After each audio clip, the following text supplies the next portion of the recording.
Yes, it's a thriller, destined to be a classic. You're sure to have goosebumps, not to mention mild confusion leading to moderate doubt resulting in significant anxiety and lowered self-esteem. Not to mention you'll think you've gone straight bonkers. It's a thriller, folks, starring Charles Boyer. Paula, is that really what I said? I think not. And Ingrid Bergman.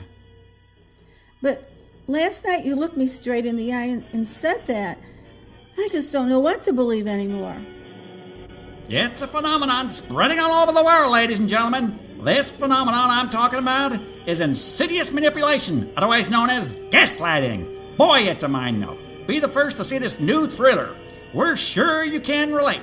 Gaslighting, starring Charles Boyer and Ingrid Bergman. You'll be asking yourself, where's my mind?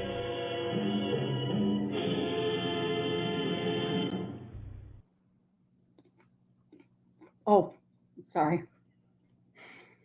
I thought we were going to cue the Gaslight movie after the promo there. I'm sorry, but I know we talked about in pre-production. We couldn't actually show you the Gaslight movie just for copyright reasons. But anyway, just don't mind me while I swallow my popcorn.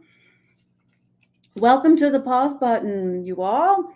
So nice to be back in 2023 with a very serious episode about gaslighting. And I'm calling this episode, Where is My Mind? One of my favorite Pixie songs. And that's what it can feel like when you're being kind of under the spell of a gaslighter. Where is my mind? And I do want to start with the Maya Angelou quote, the late, great Maya Angelou. People will forget what you did. People will forget what you said, but people will never forget how you made them feel. And I think with gaslighting, I mean, you know, it's sort of like this long term, like, how do you feel? You know, someone can make you feel really great, and then they make you feel horrible, and then great, and then horrible. And I like to think how we make people feel over time is a true testament to how we are as people. Gaslighting. I got a lot of requests for this topic, and a lot of people have asked me, you know, what is it really? What is gaslighting? You know, can you gaslight somebody and not know it? I've gotten so many questions about it, so I thought, let's do an episode. And who better than to read the official pause button definition of gaslighting, other than the Honorable Judge Stern, let's bring the Honorable Judge Stern on. Welcome to the pause button. Thank you. Thank you very much. All right. Gaslighting. Sounding like Charles Boyer talking to Ingram Bergman in that movie. My darling, please don't be sad. Don't be upset. You just don't know what you're talking about. No? Okay. No. What? No. Okay. No. Gaslighting is a colloquialism loosely defined as manipulating someone so to make them question their own reality. The term comes from the 1938 play and 1944 film called Gaslight.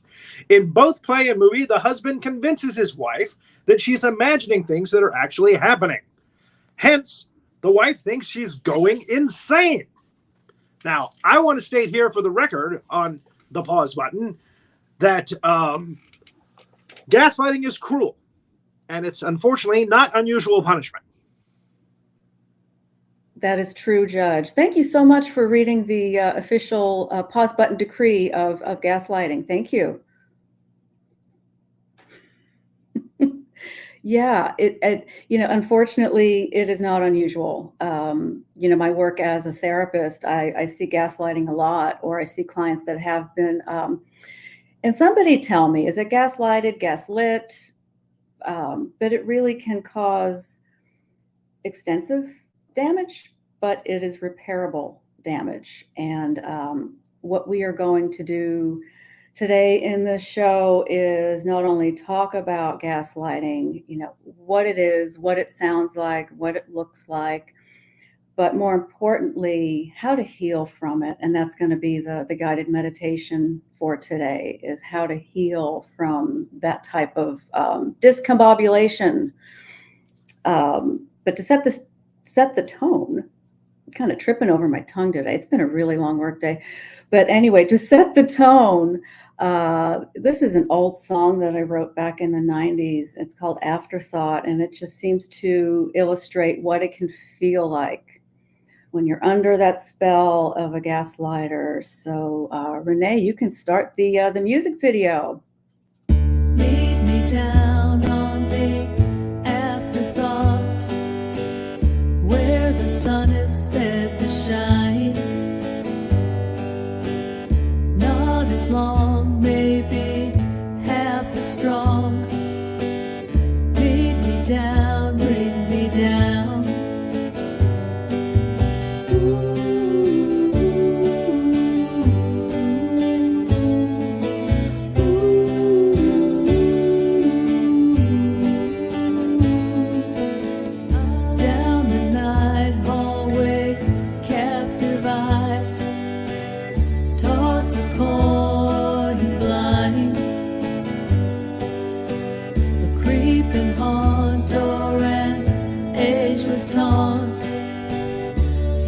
Sun is set to shine.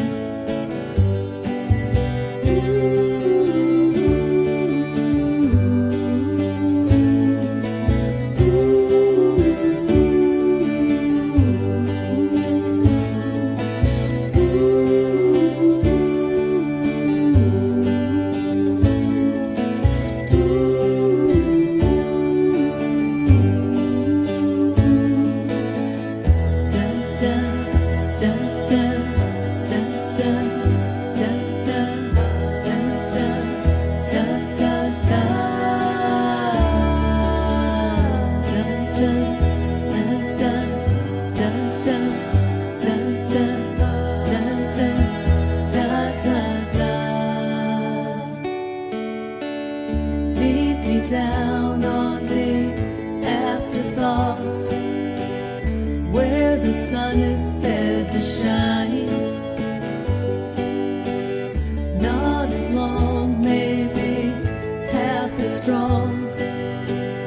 Lead me down, lead me down.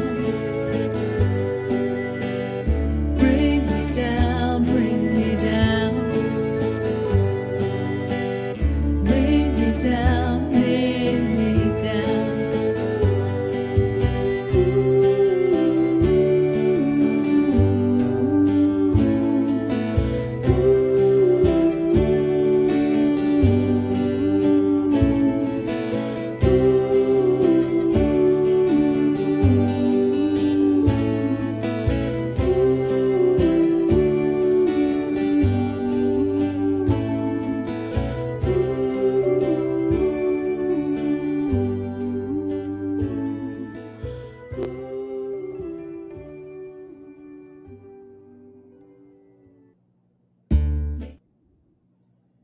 And we are back.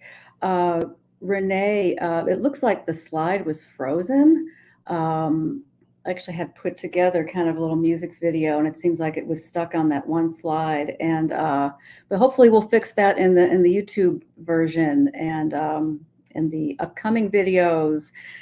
And yeah, you know that I had some footage of carousels just going round and round in that video, because when you're under that spell of a gaslighter, it can really feel like you've just walked into a fun house. You know, like the floorboards are shifting, you can't get your footing, and the mirrors, you know, are just kind of distorting, and you don't even know if you're going to get out of the fun house. You just don't even know. And it can certainly feel that way because a gaslighter wants you to question your senses, wants you to question your judgment and your perception, wants you to judge your own feelings. And like the official definition that we gave in the beginning, it is very cruel and it is very intentional. People have asked, you know, can you gaslight somebody unintentionally? And I tend to lean toward no, but that's not to say, you know, it's just my opinion, because a gaslighter can always deny that they're gaslighting you. That's what they do, right? So even if they say, oh, no, I didn't mean to do that. That wasn't my intention. Very well could have been. So, okay. If you have walked away from multiple conversations with a person and you have just felt self-doubt, or you have felt like what you did wasn't a big deal when it was, chances are you were talking with a gaslighter. And it's a very nuanced way. It's a very incremental thing, kind of the slow drip, drip, drip. Doesn't happen all at once. Just like in the movie, it was a very slow kind of drip, drip, drip. And we're so susceptible to repetition, which is a part of it. Gaslighters are very charming. They're very good with logic and persuasion.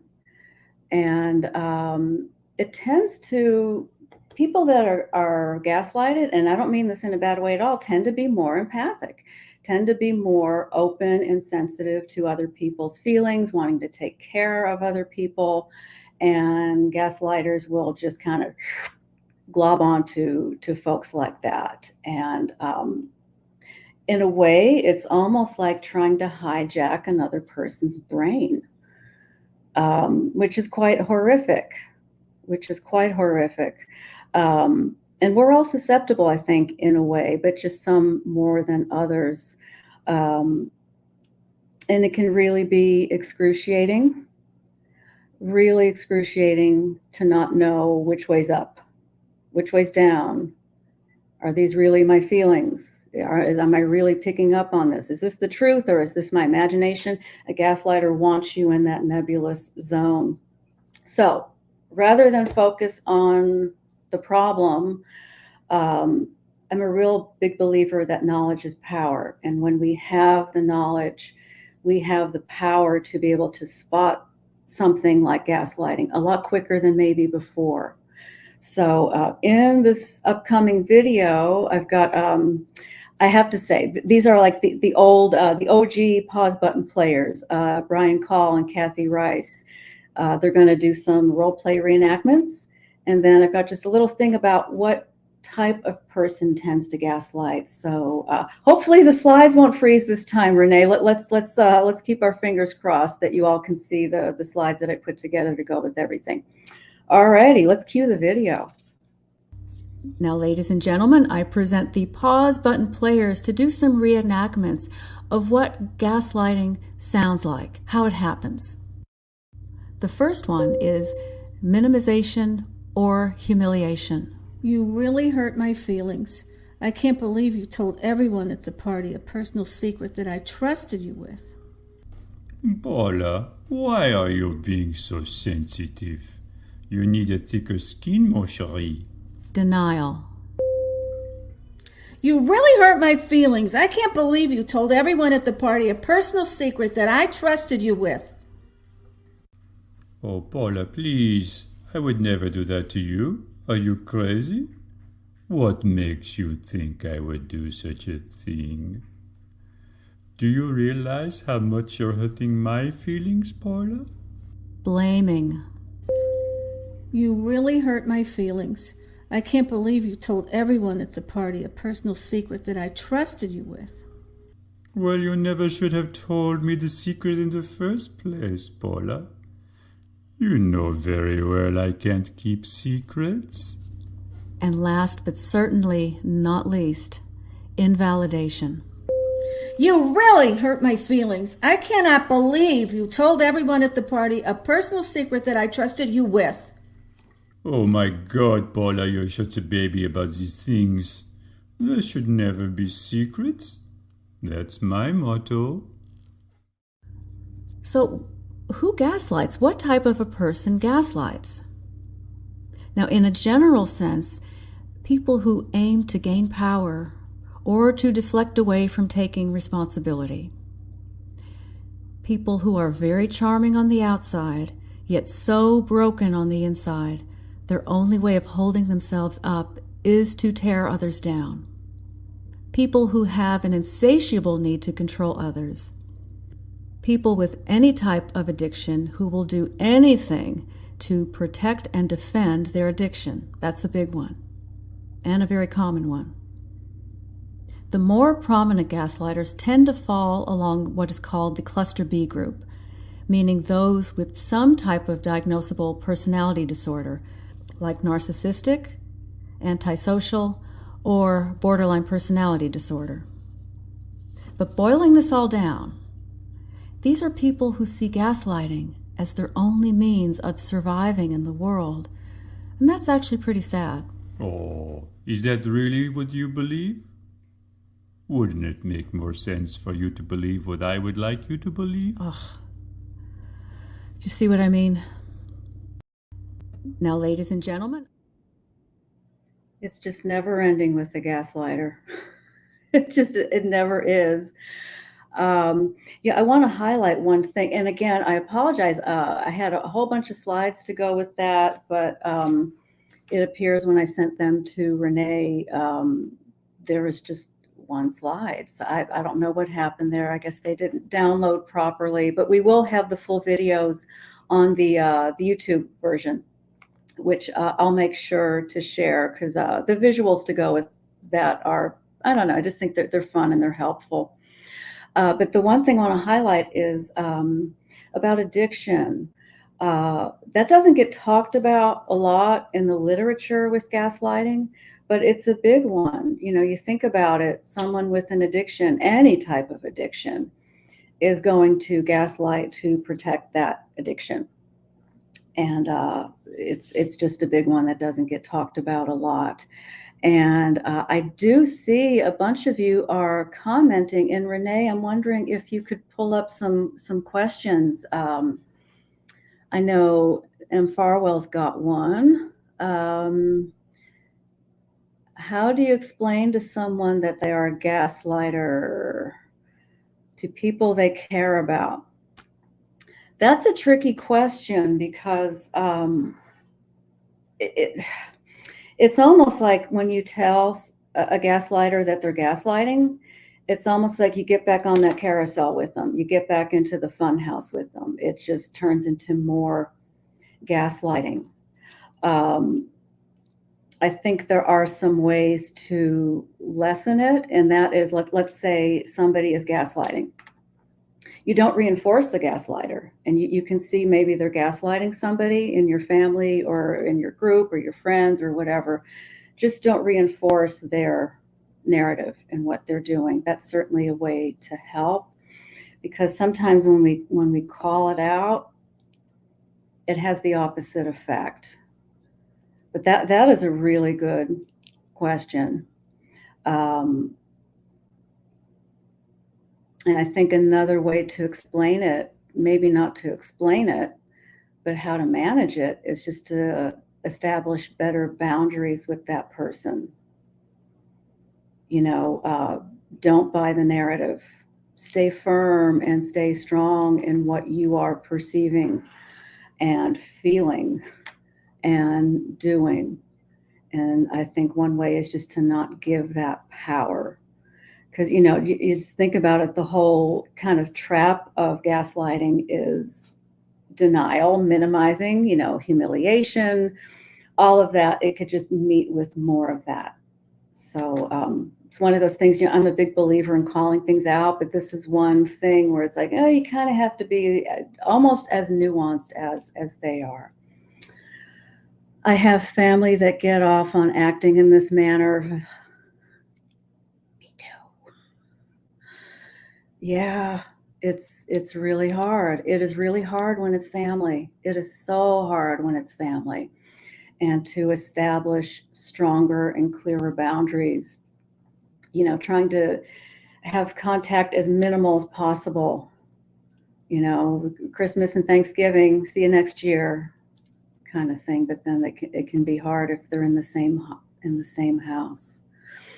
Facebook user, I grew stronger from their wrong steps they took toward me and my family. I smile, say hello, and go on to wherever I'm going when I see them somewhere. That almost looks like a typo at the end. But absolutely, you don't give it power. And it can be hard sometimes. It can truly be hard. But again, knowledge is power. And if you can spot it, if you know that's what's going on, you just disengage. Bob Ross, how do you counter the effects of gaslighting? It is a really great question. And actually, that's going to be part of the meditation, because the number one injury for someone who has been gaslighted is the loss of the ability to trust the gut. Because the gut never lies. Our bodies never lie. Our body and our gut give us cues all the time as far as what is safe and what is not safe.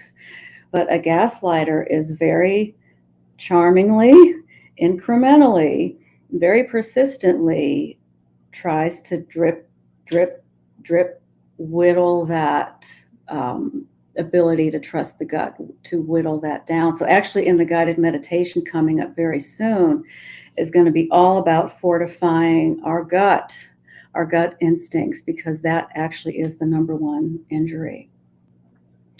Why do they deny? Well, for a lot of reasons, but a lot of it has to do with power and control. Gaslighters tend to have very shattered psyches, very kind of broken psyches, and a good way for them to feel good in the world is to have more power and control over people. It's in all the clinical books. I mean, it's just not a pop psychology thing. It is a very, as we said in the beginning, a cruel and insidious way to treat another person. And it does happen. Is there a treatment for narcissists? That's a really good question. And actually, I think I may just kind of move that question into another episode, because I am going to do an episode on narcissism, which is directly tied to gaslighting, because that is a show in and of itself. And as a therapist, it's a tricky question. It truly is. Sometimes it is best to lose connection from them. Absolutely. Absolutely. And if you cannot completely lose connection, just modify the connection so that you are protected and that you stand firmly in you, in your power, in your control, in your agency. I have family that act super toxic. Yeah, I know. Isn't that, we can choose our friends, but we can't choose our family. Bob Ross, it seems that the only cure for a narcissist is to admit that they are a narcissist. Well, that's definitely the first step. definitely the first step, but there's a lot of work that needs to be done. A lot of work that needs to be done.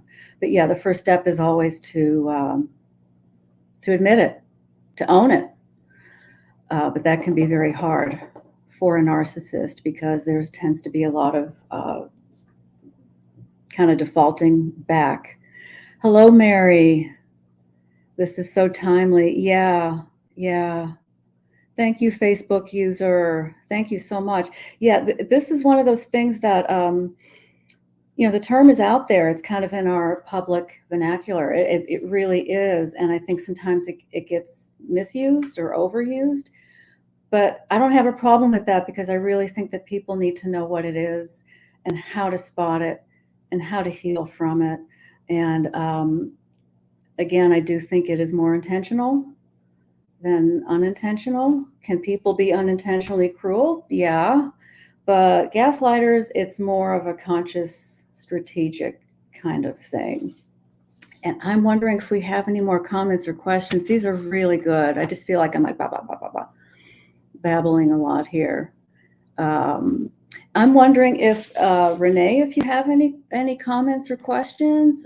Yeah, this was really popular, and I knew it would be a popular topic. Everybody, I think one of the things that I always run into, and someone else asked me this recently, and I wanted to bring it to the show, is, and it has to do with the unintentionality of it.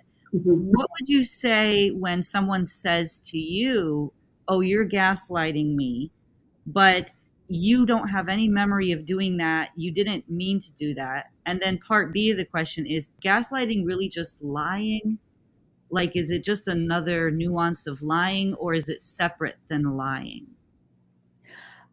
It is definitely separate from lying, although that is a really good question. It's connected to lying, but it's separate because it's about deception. And deception about, because like a lie is, here, I've got a bowl of popcorn here, and it's like, well, I've got gummy bears in here. That would be a lie. But that deception is to, if I were to look at this, say, yeah, I've got a bowl of popcorn here, and somebody is like, well, no, that's not popcorn. That's, you've got, Red Hots in there. No, it's popcorn. No, those are Red Hots. No, it's popcorn. No, those are Red Hot. You're way off. Get glasses. You're crazy. You don't know the difference between a Red Hot and popcorn. And then the insults start to kind of come in, and the belittling starts to come in. So it's more devious, if that makes sense. I hope that makes sense. Does that make sense? Yeah, that does make sense. And then that runs into the next concern that I've been hearing a lot is there's even a thing called like toxic TikTok or whatever, where people are almost glorifying toxicity, where people are saying, oh, this toxic or whatever in a good way. And I'm wondering, something like gaslighting, is there a problem with us normalizing it? I mean, how common is it? Is it something that someone could say, oh, well, I gaslit someone, but that's okay. Everybody gaslights these days. It's no big deal. Or is this something that really is pathological and a symptom of a serious problem with somebody?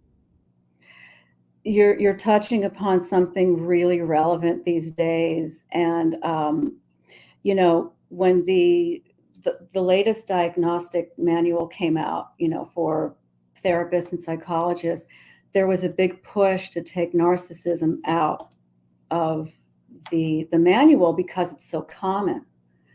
And a bunch of us, me included, there was a strong force just all around the country to know that needs to stay in. Narcissism needs to stay in the diagnostic manual because it causes damage to people. It's abusive. And we can't take something that can be abusive to people and normalize it and just say, well, it's just, deal with it. It's something that we still need to have that boundary. And yeah, it's really sad about what's going on in social media in that regard. Just think about normalizing violence. And we're just supposed to go, well, it's very odd to me. So yeah, I think that's a really sad state of our world these days, that we're just supposed to just take it. And it's like, no, Yeah, we don't I just love have to take I love that too, and then that leads me into my final question because we do have two more from the audience at least. But I just wanted to say, Okay. if someone who loves you then has gaslit you, how do you heal from that? If this is someone you do want to keep in your life, is that something that you could work through together, maybe with a counselor, or is it indicative of further abuse to come and you really just need to get out after? Is this a zero tolerance thing you would recommend, or is there some kind of a template for moving forward if the person says, okay, I'm going to try and work on this with you? Oh man. I think it depends on the situation. If that person really, really owns the behavior and owns it consistently through time, I mean, time is always going to tell.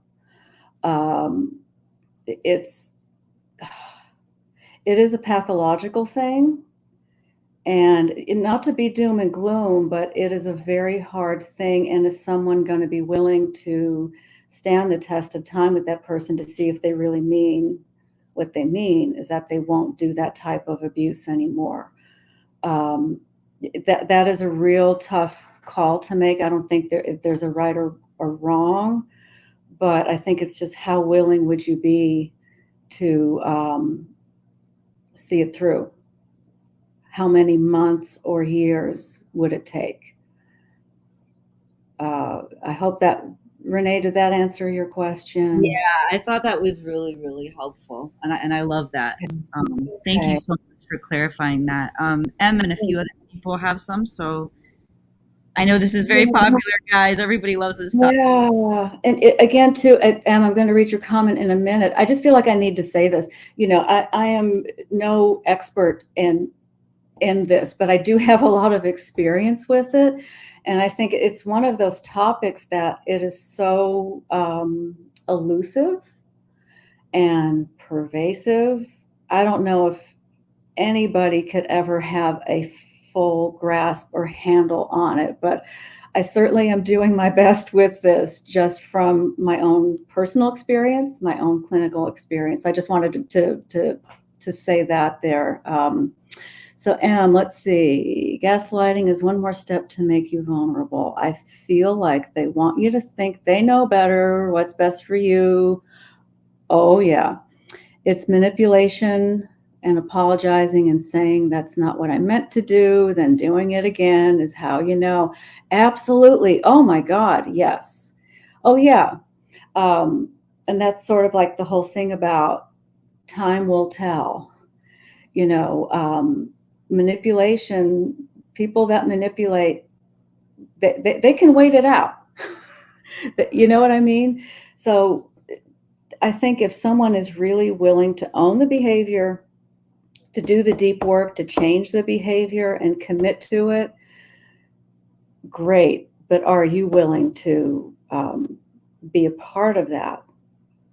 Because if it doesn't work, then there you are, still getting that type of abuse. Can a gaslighter claim that you are gaslighting them? Yes. Oh, yeah. Oh, yeah. Is that a tactic? Yes. Deflection, denial. It's all about how you feel, and your feelings are being judged. So if you're saying something like, that really hurt my feelings. That really hurt my feelings. Well, you're just being too sensitive.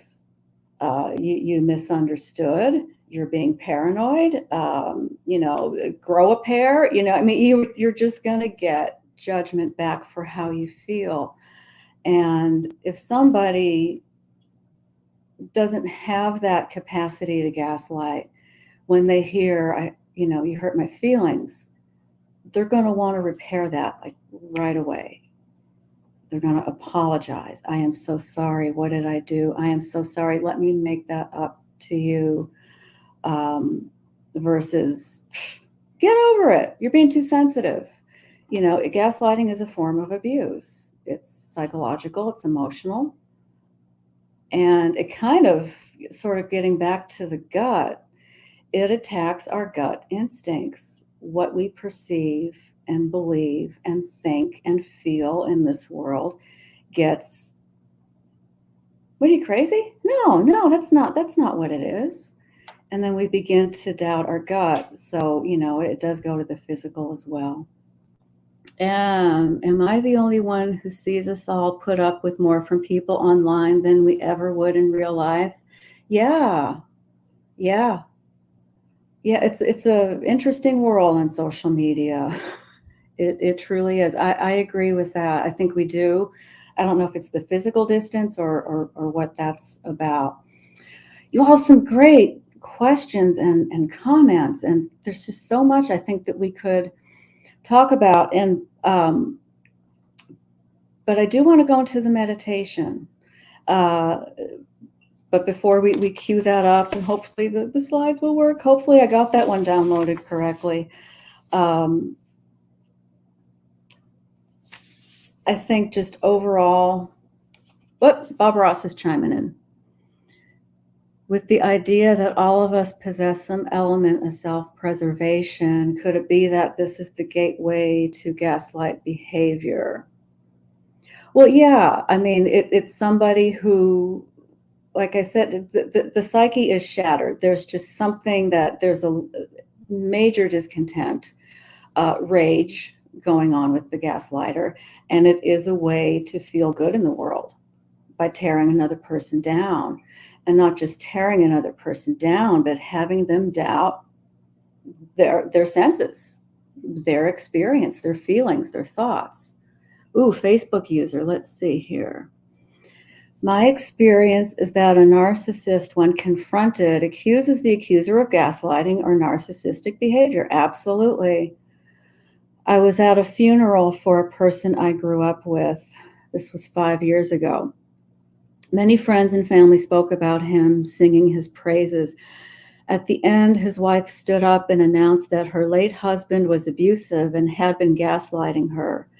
Her husband, by the way, had jumped off of a highway bridge. There wasn't a sound in the chapel. Wow. Facebook, I'm wondering who that is. Wow. Yeah, the thing about, okay, thank you, Em. That was Jeremy. Wow. Gaslighters are very charming, and gaslighters tend to isolate one person or a few people. So a lot of people, and that is a really great point, just in terms of how most people may not see that behavior, but they will just tend to isolate it toward one or a few people. And that's just part of the tactic of, what, are you crazy? This person's great. He's great. She's great.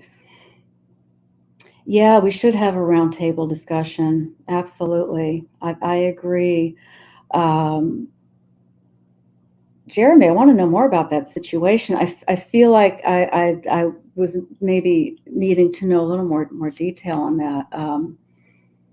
I know way too much about these topics.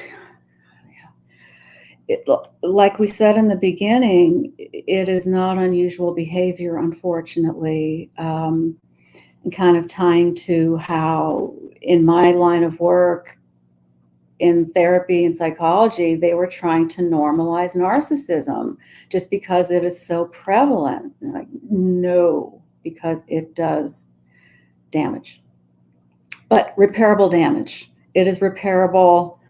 And so how about we move into the meditation? This is going to be about fortifying the gut. And it's about 10, 12 minutes or so. Please refer to this as needed, because this is the first step to healing from gaslighting, is to fortify the gut, to regain that ability to trust your gut. So that's what this meditation is all about. And there's a little music to kind of get you ready for the meditation, and then it's going to move right into that. So I will see you all on the other side of this meditation.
Well, welcome back.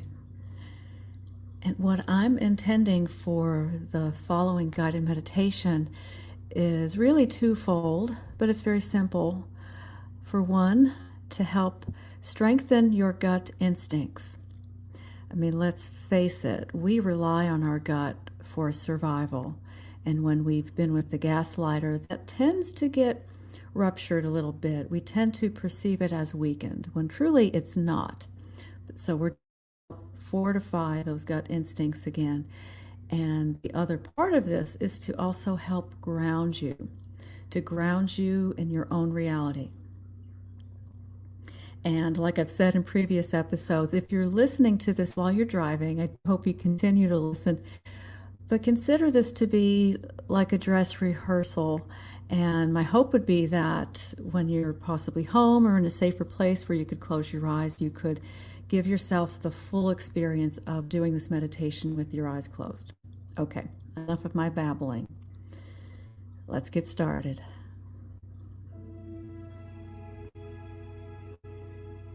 As you gently close your eyes, just allow your mind to focus on your breathing. Breathing in and out very comfortably and naturally. Your mind is simply noticing the rhythm of your breathing and how your stomach rises with each inhale and then softens with each exhale. And truly nothing needs to be done in this moment but breathe.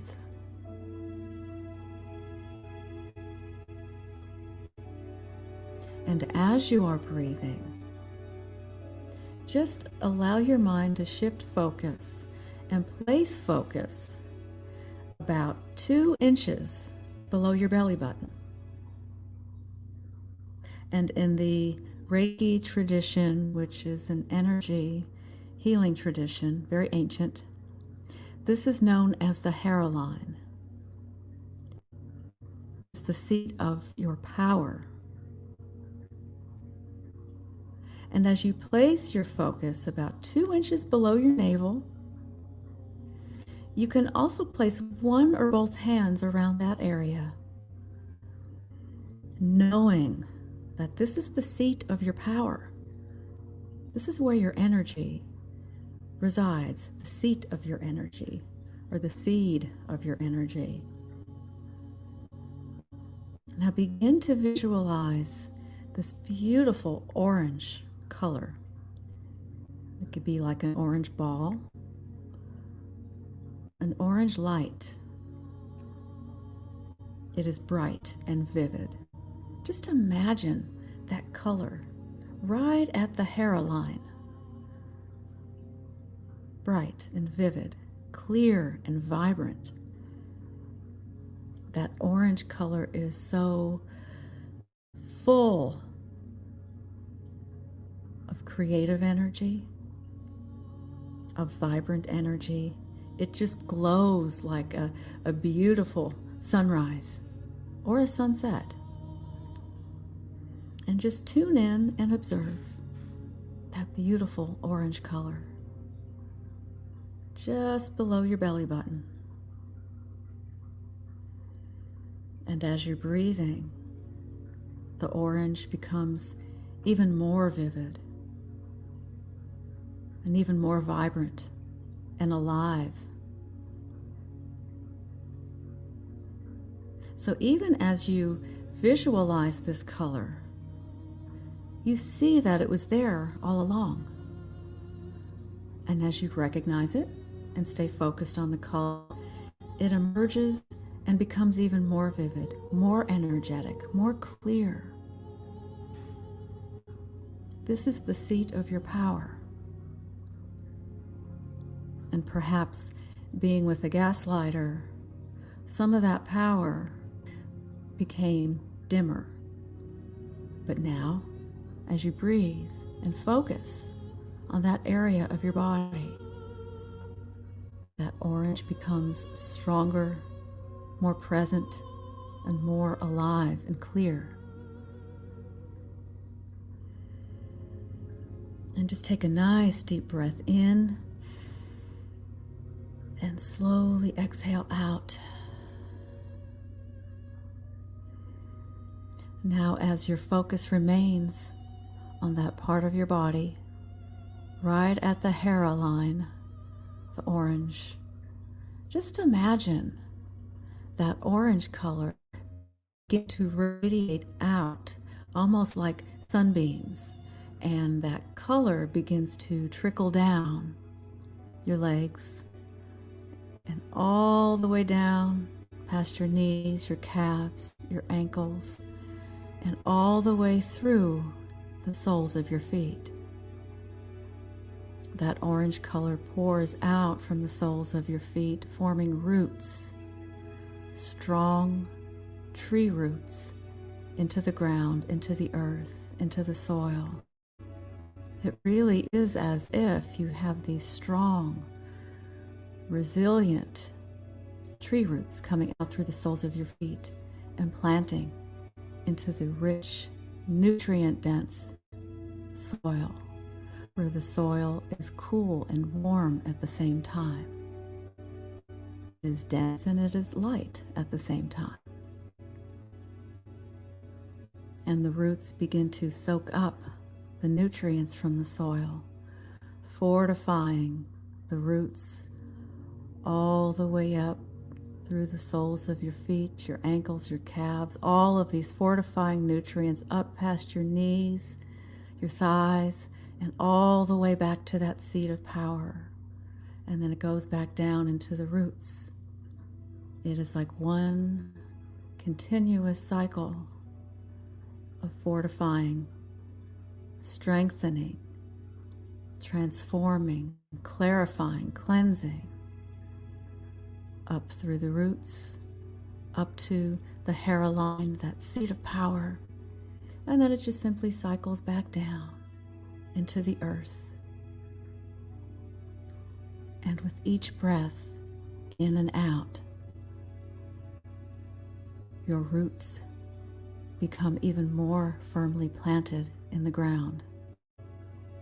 And with each breath in and out, your seat of power, right in your gut, right at that hairline, becomes enhanced and stronger and clearer.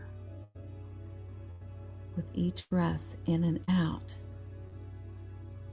you know where you stand, firmly, resolutely,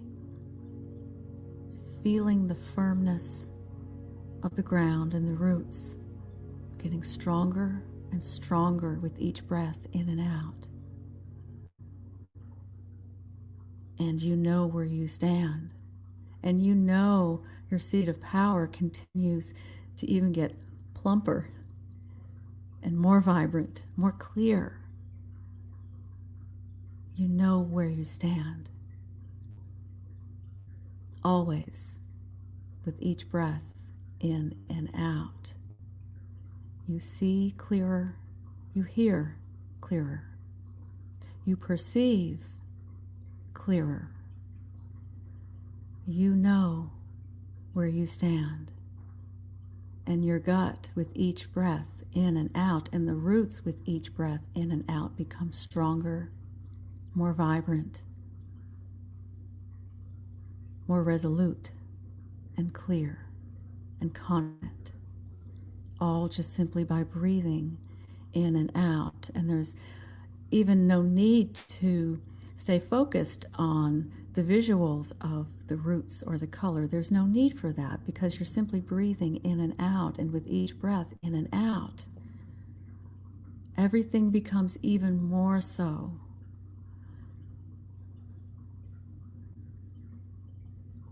You begin to heal and become stronger and clearer in your perceptions and your instincts. Knowing your instincts will always guide you with each breath in and out. That becomes even clearer and stronger. Your instincts will guide you no matter where you go, no matter what other people say or do. Your seat of power is clear and firmly rooted with each breath in and out. And that will continue in the future, because what we know about the future is you will be breathing. And that fortifying and strengthening will continue as you breathe in the future. So it is perfectly okay for your mind to begin to shift focus back into the room, all the while you are breathing in and out, and that fortifying. Your instincts get even clearer and stronger,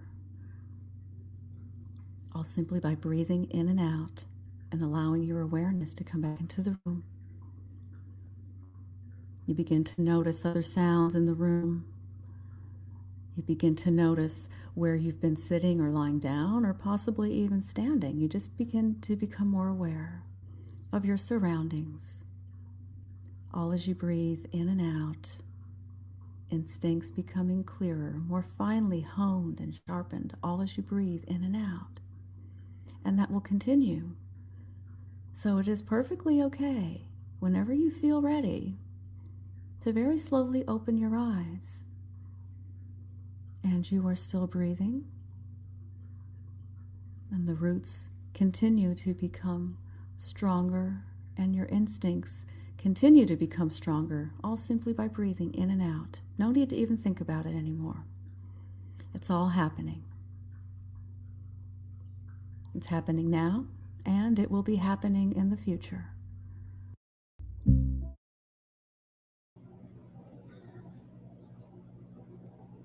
So here we all are again.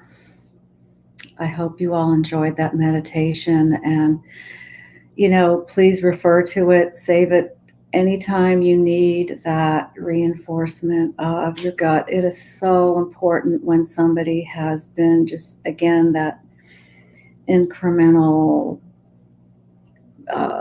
just persistent kind of trying to whittle away at your own sense of what's going on in your life and what you're feeling, what you're thinking.